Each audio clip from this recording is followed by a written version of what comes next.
For me, one of the most dreaded questions from a student is, what do I do now? Mostly because in the moment it stresses me out. Maybe I didn't think students would finish the activity this quickly, or I didn't plan something else. So in today's episode, I'm going to be sharing something that I do to prepare in advance for these scenarios without creating a whole new chore.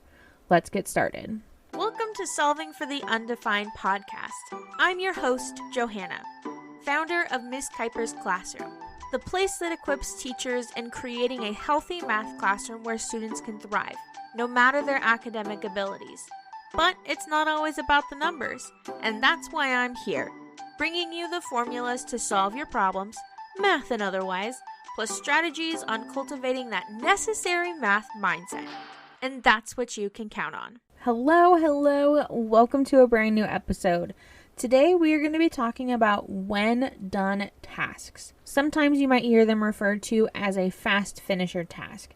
Now these are something that students can do when they are finished with any task, whether it's a warm-up thinking task, an activity, notes, turn and talk, a test, etc.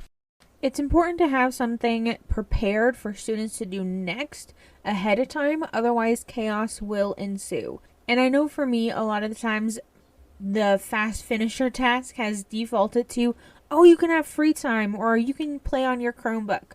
But depending on the student, that can be a classroom management hazard.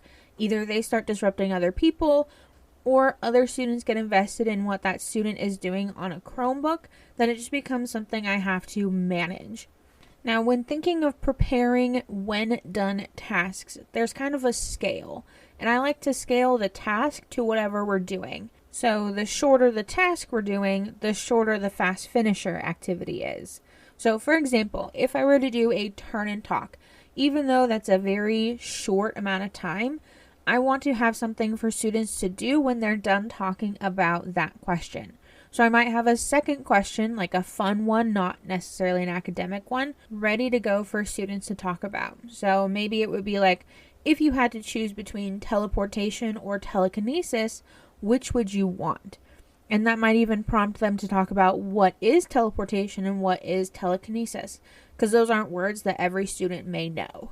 And by the way, I want to mention that I kind of streamline the when done tasks by using slides in my classroom. So I use slides for pretty much everything that we do in the classroom. So I'll have the activity that we're doing, and in the bottom left corner, I'll have a box that says when done, and it has like a green check mark next to it. And I'll have whatever activity I want students to do next, or a list of steps for students to do. So for this one, I would have ask your team this question. And then it would be, if you had to choose between teleportation, telekinesis, which would you choose?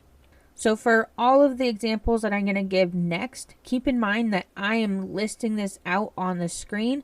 This is not something I'm verbally sharing with students each time they're like, what do I do now? It's something that we practice at the beginning of the year. When you are done, this is where you're going to look for your next item. Alright, so the next thing up from a turn and talk might be a warm-up. It's a little bit longer. I usually do about 4 to 5 minutes for these. And I might have a when done task be explain why blank is not the answer to this question. So if the question was a crack the code, which we talked about back in episode 77 about critical thinking warm-ups, if I had a crack the code problem and I said, why isn't 206 the answer to this question? Students would then have to backtrack and figure out, what about the clues makes 206 not the correct answer? And maybe too, depending on whatever warm-up question, I might put an answer there that students might have that would be wrong. So maybe it's something about the problem that makes student thinks, oh yeah, 206 is the answer, but it's not. So this is also a way of students being able to self-check and be like, wait, what? Because now they have to go back, check their work, and see why isn't 206 the answer. And those fast finisher activities for a turn and talk or a warm-up are pretty easy for me to come up with because those are short tasks, so they only require like a short when done activity. But like for a worksheet or a digital activity or a test, those might require a lengthier task because it takes longer for students to work through those. So for a worksheet, or if students are doing an activity online, I usually have a couple of steps for them to do, because in the when done tasks, I have what they do with the actual activity. So if it's a worksheet, I might say, tape it into your notebook, turn it into the teacher, put it in the turn-in tower, or submit it on Canvas if it's a digital activity. So it's something like what they do with the activity and then what they do after that. Then I might have a couple of options depending where we are in that like lesson or unit. So I might say finish the worksheet or notes that we did yesterday. Add a summary to the bottom of your notes. Create a problem in your notes based on what you learned today. Something like that that still keeps it academic and keeps students thinking about the topic that we are doing. And those don't require you to have something else available, like another paper or something for students to do. That's just something that they can do on their own. I'm interrupting today's episode to ask you a vital question. Do you have the tools in your classroom for student success? Well, wonder no more, because I have a way for you to check your work. My new guide, 7 Math Teacher Must-Haves for Student Success, has the top 7 items you need in your classroom. From classroom staples to manipulatives that are often missed, this checklist will ensure that your students have a successful school year. Additionally, each item shows the best budget and splurge options. Download the 7 Math Teacher Must-Haves for Student Success after listening to today's episode by going to misskiper.com/guide. Another thing that I might add to the when done tasks is a newer activity, and I haven't been doing it long, but I really, really love it. And that's, I have a bin of puzzles, like quarter-sized papers with puzzles on them, like Sudoku, Ken, Crack the Code, mini crosswords, word searches. Those are typically my go-to for those.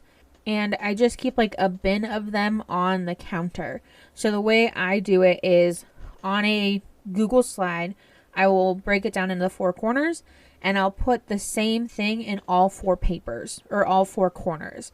So if I have a Sudoku, the Sudoku will be the same on the whole page. Then I'll create another page, I'll do a second Sudoku activity, a third page, a third Sudoku activity. That way when I cut it, they're not all like the same on top of each other. But what this has done is it's taken the prep headache away, because the prep is done ahead of time. So I do it once, maybe, I don't know. I haven't run out of activities yet, and it's been a month, almost a half a month of school.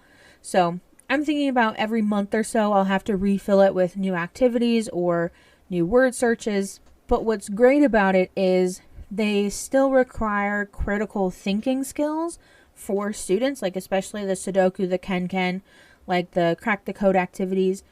So it's giving something for students to do that's kind of math adjacent, but there's also the mini crosswords or word searches that intrigue other students as well.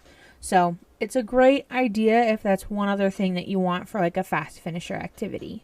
And then one last thing I'll mention about this is what's great about having it be a quarter-size piece of paper. So after I print it out, I cut it in 4, and if a student doesn't finish it, it just goes in the recycle, and we haven't wasted like a lot of paper. So it's just something small for students to do. They can put it in their notebook. They can tape it in the back if they want to come back to it later. So it's really high reward for both students and me, in the sense of like, I didn't have to do a lot of prep. I just print and go, and students can recycle it if they're done, or they can tape it in a notebook and do it again the next day. So they're not wasting paper, or if they recycle it, it wasn't a big deal because it's a quarter sheet of paper. If that idea interests you, I will link all of the activities in the show notes on my website. Some of the things I have made, but others I just like screenshot from websites like the Sudoku and Ken. That's not my area of expertise to make, but I will link the websites that I use and take from, so that way if you want to make them, you can easily make them from the same websites that I do. All right, last thing we're going to talk about is what to have students do after an assessment or a test. So one thing that I really have enjoyed doing, and I've probably been doing for the past 2, maybe 3 years, is first of all, we have to make our own assessments based on the standards because we do standards-based grading. And I like to do just one page of like a test because I don't need that many questions to see whether or not a student fully understands a standard. So on the back of the paper, I have this side up when done. And then underneath that, I will have a space for students to draw. So I'll put, after you're done with the test, draw something in this box. And sometimes I'll give them like an actual prompt, or one of my favorite things to do is I'll put a random like squiggle or shape in there and tell students to create a drawing with that squiggle. That's something that we had to do in elementary school in my art class. And I love that idea because it allows students to be creative, or if they're like, I can't think of anything to draw, it gives them a starting point. So that's what I like to have students do. I do not like them to get up in the middle of a test. I think it creates too much chaos. And if students are taking longer, they could feel pressured or rushed because they're seeing so many people done. But if all they have to do is flip over their paper and they have space to do something, it kind of eliminates that pressure for other students. Plus, then I can kind of glance around the room and see who is done and who's not by the big bold letters of this side up when done. And then I can see, oh, okay, everyone's done. I'm going to collect papers and now we can move on to our next thing. And that's what I have for you about fast finisher or when done tasks. So in summary of what we've talked about today, it's important to have a when done task available no matter the length of the activity to give students something else to do and so that they don't choose what comes next. And then we talked about scaling the task to whatever activity you're doing.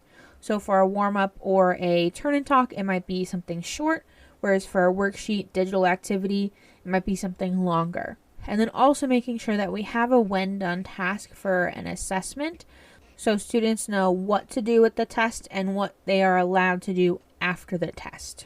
And as always, if you have any questions regarding fast finisher activities, when done tasks, or anything else you heard on the podcast, feel free to send me a message on Instagram at Miss Kuiper. I'm happy to answer any and all questions. And with that, I'll catch you later. Thank you so much for tuning into today's episode. To find all the links and resources to things talked about in this episode, head on over to MissKuipersClassroom.com and click on podcast.